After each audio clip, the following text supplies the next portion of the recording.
பழனி முருகன் கோவிலில் 6 மணி நேரம் காத்திருந்து பக்தர்கள் வழிபட்டு வருகின்றனர். அறுபடை வீடுகளில் 3ஆம் படை வீடான பழனி தண்டாயுதபாணி சுவாமி திருக்கோயிலில் தைப்பூச திருவிழா இன்றுடன் நிறைவடைகிறது. 10 நாட்கள் நடைபெறும் விழாவில் கடந்த 25ஆம் தேதி பூச நட்சத்திரத்தில் தைப்பூச தேரோட்டம் நடைபெற்றது. 10ஆம் நாளான இன்று பாத யாத்திரையாக வரும் பக்தர்கள் காவடிகள் எடுத்தும் அழகு குத்தியும் முருகன் பக்தி பாடலை பாடியும் கிரிவல பாதையில் ஆயிரக்கணக்கான பக்தர்கள் குவிந்துள்ளனர். இறுதி நாளை ஒட்டி கோயிலுக்கு பல்லாயிரக்கணக்கானோர் திரண்டு வருவதால் காவலர்கள் கூட்டத்தை கட்டுப்படுத்த முடியாமல் திணறி வருகின்றனர். சுமார் 6 மணி நேரம் காத்திருந்து பக்தர்கள் முருகனை தரிசித்து வருகின்றனர். இன்று மாலை தெப்பக்குளத்தில் தெப்ப தேரோட்டம் நடைபெறும். அதனைத் தொடர்ந்து கொடியிறக்கத்துடன் தைப்பூச திருவிழா நிறைவடைகிறது. திருச்சி திருவெரும்பூரில் அமைச்சர் அன்பில் மகேஷ் திறந்து வைத்த ஊராட்சி அலுவலக கட்டடத்தின் சுற்றுச்சுவரில் விரிசல் ஏற்பட்டுள்ளது.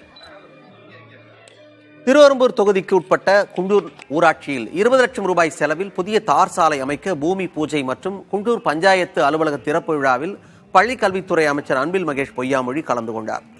இதில் அமைச்சரால் திறந்து வைக்கப்பட்ட 24 லட்சம் ரூபாய் மதிப்பீட்டில் கட்டப்பட்ட சோழமாதேவி பஞ்சாயத்து அலுவலக கட்டடத்தில் விரிசல் ஏற்பட்டுள்ளது. இந்த நிகழ்வு சுற்றுவட்டார மக்களை அதிர்ச்சிக்குள்ளாக்கி இருக்கிறது.